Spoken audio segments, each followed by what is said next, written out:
tried to fly for 5,000 years before he finally hit on the idea of the balloon. And it took him only a short time after that to discover that ballooning presents 4 primary problems. First, the problem of keeping the balloon itself in the air, which involves the question of fabric and something lighter than air with which to fill it. Second, the problem of lifting something besides the balloon into the air. This led to developing the net, load ring, and basket. Third, the problem of navigating vertically, of getting up and down.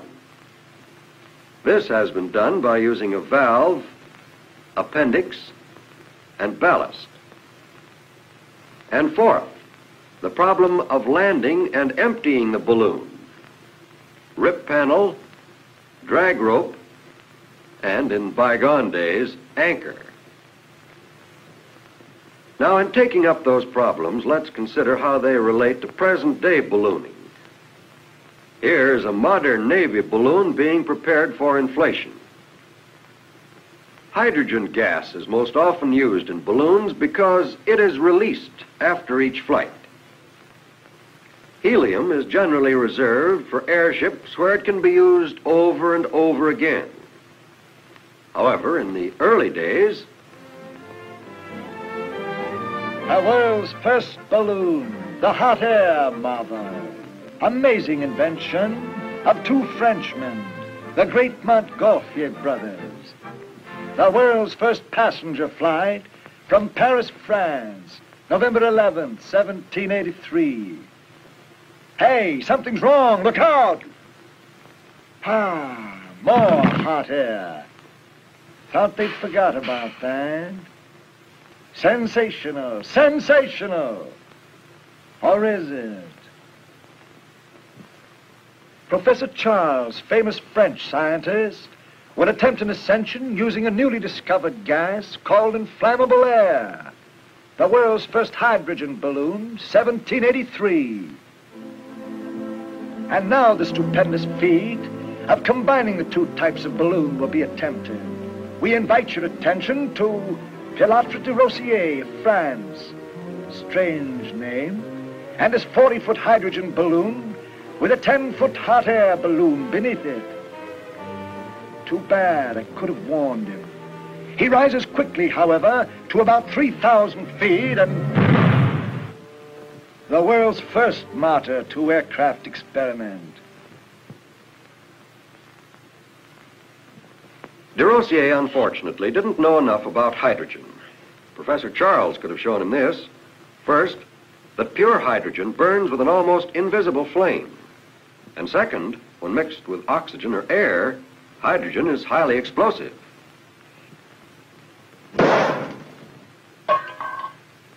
In the early days, hydrogen was prepared by pouring sulfuric acid over scraps of iron. Here is a simplified modern method of doing the same thing. Caustic soda and water are used instead of sulfuric acid, and ferrosilicon, a kind of ore, is used instead of scrap iron. The bubbles, you see, are hydrogen. The Navy today uses methanol, another name for wood alcohol, and water instead of sulfuric acid, and copper zinc oxide instead of scrap iron. Now then, just exactly why does hydrogen lift a balloon? The answer is that it doesn't. Hydrogen is used merely to hold the sides of the balloon apart, using as little weight as possible. Here's the way it works. Consider an extended balloon with air inside and out. Naturally, it doesn't go up because the air inside is just as heavy as that outside. But as we take the air out of it, the lifting force of the air outside increases. Archimedes put it this way. The loss in weight of a body immersed in a fluid is equal to the weight of the fluid displaced. So the total lifting force on our balloon is exactly equal to the weight of the air displaced. No more, no less. Obviously, if we left it a vacuum, we'd get the most possible lift. But any container light enough to serve the purpose collapses from the outside pressure. It seems to be necessary to have more pressure on the inside than you have on the outside. That's why hydrogen fills the bill so well. You can release enough hydrogen into a balloon to overcome that outside pressure, keep the sides of the balloon apart, and still not add very much weight. Hydrogen is only about 1/14 as heavy as air. Now, if the balloon is tied off so the gas can't escape, it expands as it rises, simply because the air thins out as the altitude increases, thus lowering the outside pressure. Another factor is sunlight. Direct rays of the sun heat the gas and cause it to expand. A balloonist must be on the most intimate terms with both Charles' law and Boyle's law. Charles' law: the volume of a gas is directly proportional to its absolute temperature. Boyle's law: the pressure exerted by a gas is inversely proportional to its volume. If these laws are ignored, the balloon may explode. Warning: watch the pressure inside your balloon. And that goes for ordinary coal gas, too, just like out of the stove. First tested and proved by Charles Green, famous English scientist, in 1821. It's cheaper, it's handier, but heavier than hydrogen. First portable hydrogen plant, invented during the Civil War by Abraham Lincoln. Oh, pardon me, invented by Professor Lowe, L-O-W-E Lowe, the first official aeronaut of the U.S. government. Note the small boxes, boys. Washing machines to get rid of the sulfuric acid. Here's World War I. No gas generator in sight. The hydrogen is forced under high pressure into cylinders, which can then be stored or carried almost anywhere. The same system is used today. Now we come to the second half of the first problem, the question of fabric to hold the gas. Curiously enough, the best balloon material is a kind of animal tissue. It's called gold beater skin, found in cattle just aft of the appendix. Gold beater skin is cemented to balloon cloth as a lining. It's very light, thin, tough, and almost completely impermeable to hydrogen. But it's hard to get in sufficient quantity and expensive. So it's not surprising that the next best fabric, namely silk, took an early lead and remained the favorite up through Civil War times.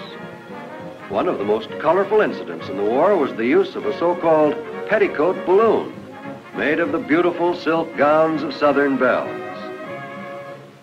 However, through a fortunate combination of economics and science, cotton forged into the lead during the 80s and has stayed there ever since. Cotton is even stronger than silk when treated with rubber, real or synthetic. It wears better, it's almost as light, and it won't generate a spark the way silk will when rubbed. What's more, it's far cheaper. New materials are constantly being tested and developed. Cellophane, for example, holds gas very well, and it's light and flexible. However, it doesn't last, and it tears too easily. Maybe these difficulties will be overcome. In any case, it appears certain that synthetic materials will become increasingly important in the preparation of balloon fabrics.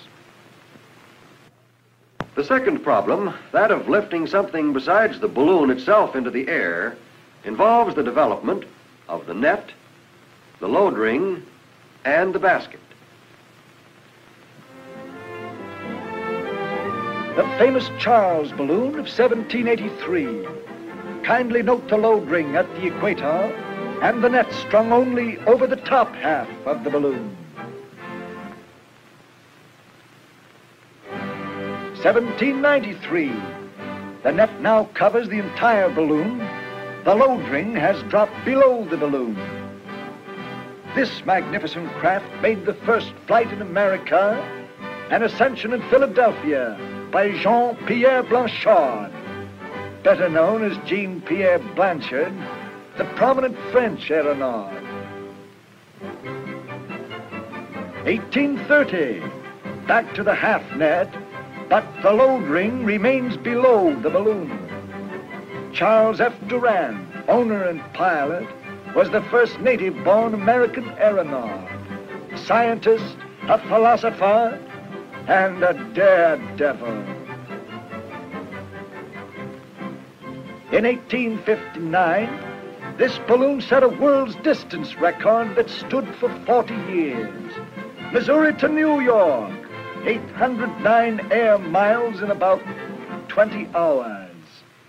John Wise was the owner and pilot, famous in early American aviation. Looks like he's got a boat there. That's something new. Professor Lowe in the Civil War used a double ring, a load ring and a basket ring. One on his finger for luck. And the basket itself is fairly small.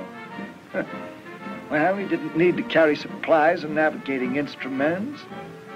He wasn't going any place, just sitting and looking. World War I brought a balloon of radically different shape, a captive balloon called the Kite Balloon. This was developed to overcome the balloon's tendency to swing in a circle when held captive. Tail cups were used as stabilizers. Air-filled lobes served the same purpose on a later type. Note the lack of a net. Lines were secured by so-called finger patches, and the load ring was a horizontal bar. One of the great American balloonists of the 20s was Ward Van Orman. He improved on Wise's precautions against a water landing by using pontoons and carrying a rubber life raft. This was the forerunner of the rubber boats carried in today's combat planes.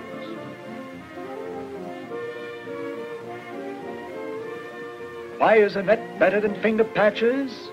Well, stick around, the boys, and you'll see. John Wise went up one day. His balloon was hit by lightning, and the fabric parachuted into the net.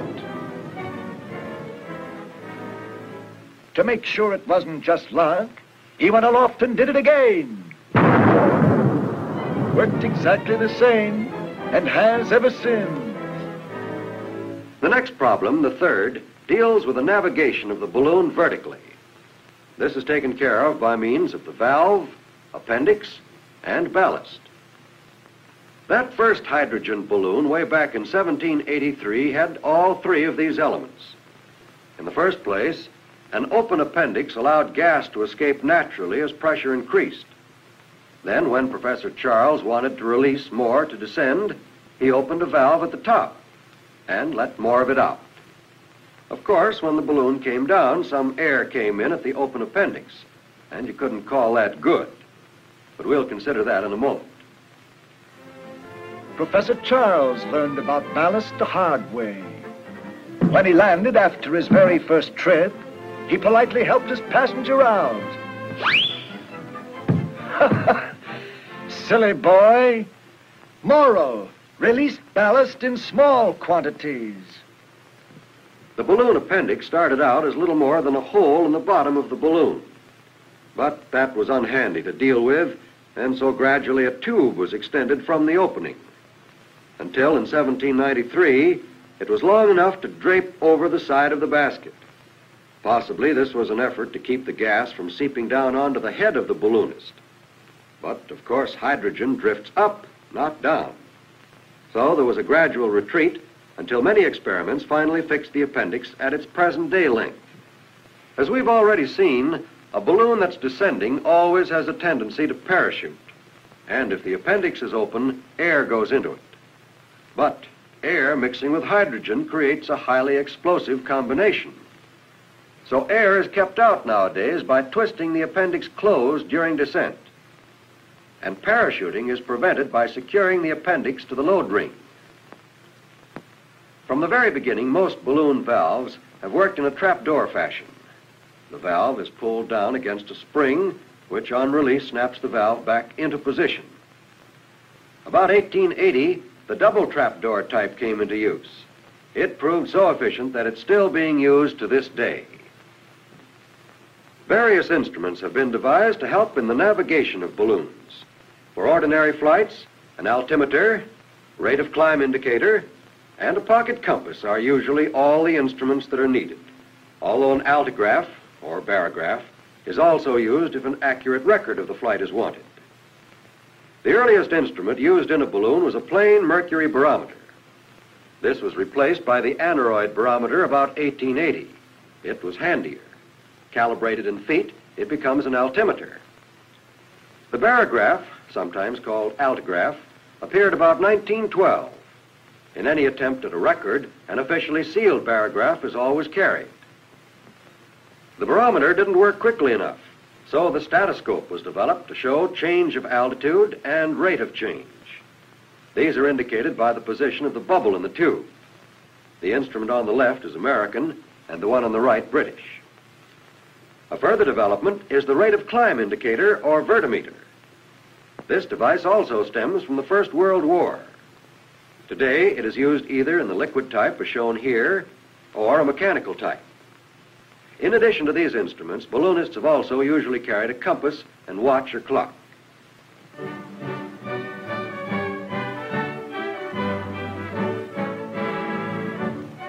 We take up the fourth major problem in ballooning now, the landing. This involves the rip panel, drag rope, and anchor. The drag rope was invented in 1836 by Charles Green, the coal gas man, remember? Very useful in navigating at low altitudes and to prevent a rough landing. A sort of automatic ballast, you might say. Weight of the rope on the ground lightens the balloon. She rises and lifts more rope. Down she comes. Up, down. Up, down. Monotonous, isn't it? Look out for fences, houses, and high-tension wires.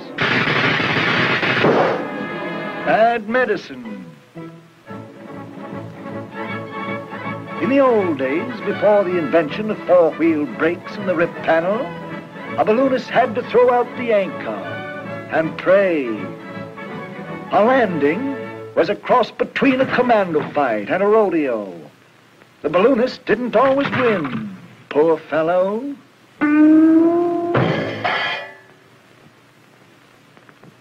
Since John Wise invented the rip panel in 1850, various styles have developed, of which these three are typical. The peeling type, cemented in place. This can be difficult to pull if it's left in place too long. A variation, the V peeling type, sometimes used on stratosphere and racing balloons. And three, the cheese cutter type. The fabric is torn, either the envelope itself or a fabric strip. The Navy today uses the first mentioned method. The panel is lightly cemented, not too long before use. This affords a gas-tight closure that can be handily ripped out and easily replaced.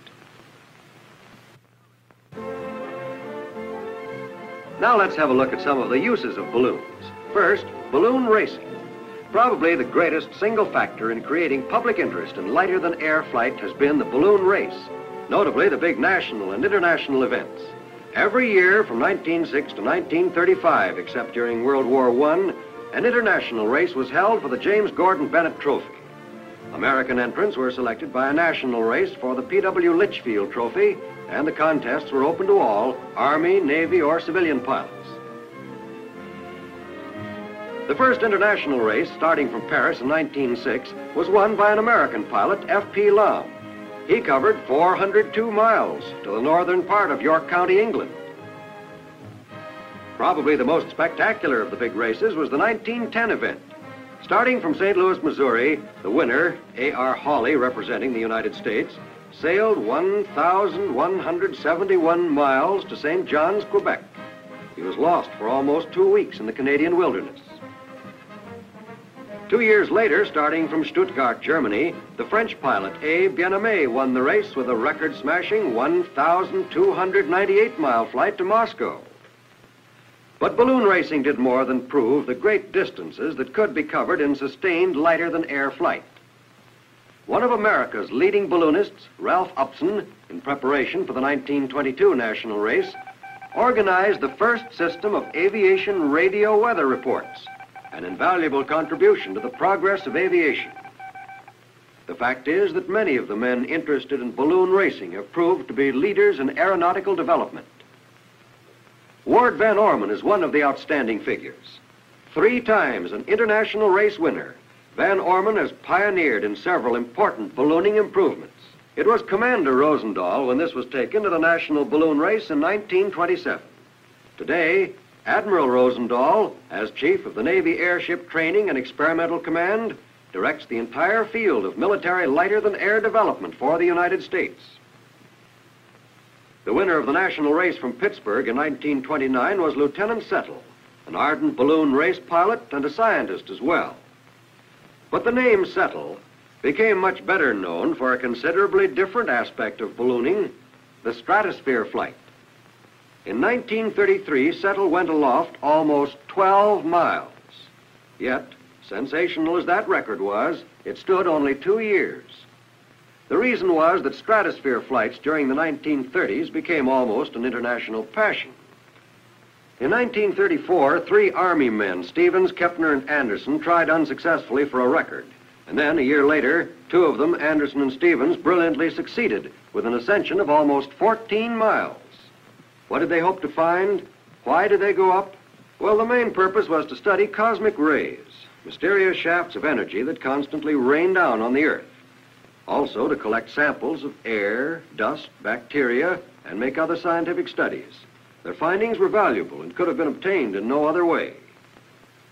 Such flights date back to 1862, when 2 English scientists, Coxwell and Glazier, ascended 37,000 feet.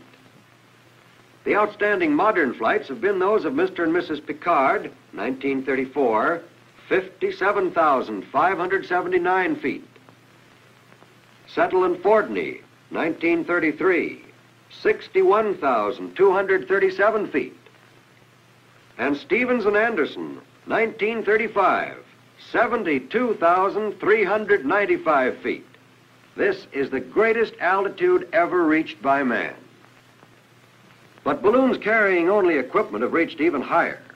Radio-sonde balloons, equipped to send constant reports back to Earth by radio, have climbed as high as 86,000 feet. And at this point should be mentioned the fact that aerologists constantly use small balloons to determine wind direction and velocity. Here's the operation of sounding, as it's called, being performed aboard a carrier, which serves to remind us of still another use of balloons. Balloons in war. The first war balloon was used by the French at the Battle of Flores in 1794. The Austrians might have shot it down, but didn't, figuring the balloonists were taking enough risk, just going up in such a fool contraption. The Civil War Balloon Telegraph. Before this, they used to shout, wig-wag, or throw rocks at each other, to which messages were sometimes tied. This was the first step on the road to radio. Recognize this? It's the grandpa of all aircraft carriers, the first one in history, the G.W. Parke Custis, used by the Federal troops on the old Potomac. It had no motors, was pulled by a tug. Sometimes the boys had to help out by rowing. You may not believe this. During the siege of Paris, the French not only established the first airmail service, but even published a newspaper that was sent by balloon post to the provinces. Over 3 million letters were carried airmail. The world's first air battle, an attempt to hijack the French airmail. Both fired, both missed, thank heavens. But a lot of future trouble was touched off then and there. During World War I, both observation and barrage balloons were widely used. Observers did artillery spotting, map making, photography, and tracking of enemy troop movements. The AEF contained 23 balloon companies, each with 2 balloons, one for service, one for reserve. We lost 48 balloons during the war, 47 due to enemy action, and 1 blown away. The present war shows an advancement in barrage balloon protection, the armed cable. Here's the way one such lethal device works. Instead of the cable remaining taut and possibly breaking or slipping off the wing of the plane, it pulls free, And a parachute system pulls a bomb right onto the plane, with interesting results. The barrage balloon today is important and effective in helping to protect shore installations, cities, ships, and personnel from low-altitude bombing and strafing attacks. Observation balloons are no longer used. Planes can do the work much better and faster. But the free balloon is far from being a has-been. No experience is more valuable to a lighter-than-air pilot than his training in handling a free balloon. After all, an airship is basically a powered, steerable balloon. It reacts to the same laws of gases. When its power plants stop or are stopped, the airship becomes a free balloon. The airship pilot must first be a competent balloon pilot, and the balloonist can look back on over 150 years of proud tradition shared by many great and courageous men. He can look forward to a challenging future in the airship, lusty child of the free balloon.